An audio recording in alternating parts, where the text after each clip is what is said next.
तर मुंबई महापालिका परिसरामध्ये महायुतीनं आज बॅनरबाजी केली आहे। महापौर उपमहापौर निवडीच्या पार्श्वभूमीवर ही बॅनरबाजी करण्यात आली आहे। मुंबईवर भगवा फडकवला अशा आशयाचे हे बॅनर्स लावलेले आहेत। मुंबई महापालिकेतील ऐतिहासिक विजयानंतर भाजपच्या नगरसेविका रितू तावडे मुंबईच्या महापौर पदाची संजय घाडी हे सूत्र हाती घेणार आहेत आणि मुख्यमंत्री देवेंद्र फडणवीस उपमुख्यमंत्री एकनाथ शिंदेंच्या उपस्थितीत महापौर उपमहापौर निवडीचा हा सगळा कार्यक्रम होणार आहे।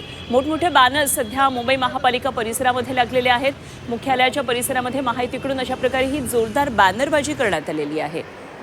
मुंबईवर भगवा फडकला अशा आशयाचा यावर मेसेज लिहिलेला आहे आणि वेगवेगळ्या कार्यकर्त्यांनी महायुतीच्या नेत्यांचे फोटो लावत अशा प्रकारे मोठमोठे हे बॅनर्स लावलेले आहेत।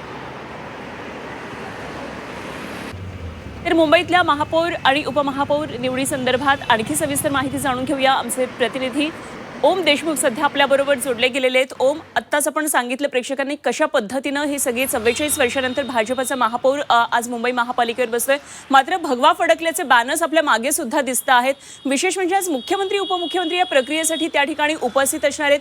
काय काय नेमकं आज घडणार आहे? नक्कीच खरं तर महापालिका निवडणुकीमध्ये मिळालेला हा विजय आणि ज्या पद्धतीने तुम्ही सांगितलं की 1982 साली प्रभाकर पै हे भाजपचे पहिले महापौर होते, त्यानंतर 44 वर्षानंतर आज भाजपला मुंबईमध्ये महापौर बनवण्याची संधी प्राप्त झालेली आहे। रितू तावडे ज्या 3 टर्मच्या नगरसेविका आहेत त्यांना महापौर पदाचा मान मिळाला, त्यासोबतच संजय घाडी हे उपमहापौर बनवून आज सूत्र स्वीकारतील।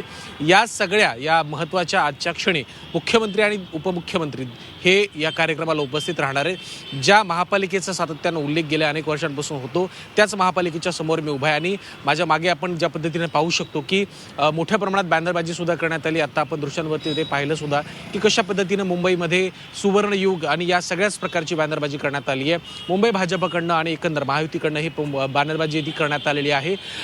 खरं तर महापौर निवडी संदर्भात नेमक्या काय घडामोडी घडणार याकडे सगळ्यांचंच लक्ष होतं। भाजपच्या उमेदवाराला शिवसेनेकडनं किंवा विरोधी पक्षाकडनं पर्यायी उमेदवार देऊन विरोध केला जातो का, ही निवडणूक होते का, मतदान होते का याची उत्सुकता होती, परंतु उद्धव ठाकरे गटाकडनं या संदर्भात कुठलाही उमेदवार देण्यात येणार नाही हे स्पष्ट करण्यात आलं। त्यामुळे आजची ही महापौर पदाची निवड ही केवळ औपचारिकता असेल।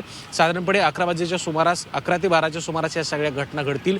मुख्यमंत्री ज्या पद्धतीने आपण सांगितलं की मुख्यमंत्री उपमुख्यमंत्री स्वतः हजर राहतील आणि ही सगळी निवड प्रक्रिया प्रेक्षक गॅलरीतून पाहतील आणि त्यानंतर जेव्हा सूत्र स्वीकारली जातील तेव्हा मुख्यमंत्री उपमुख्यमंत्री दोघेही त्या ठिकाणी हजर असतील।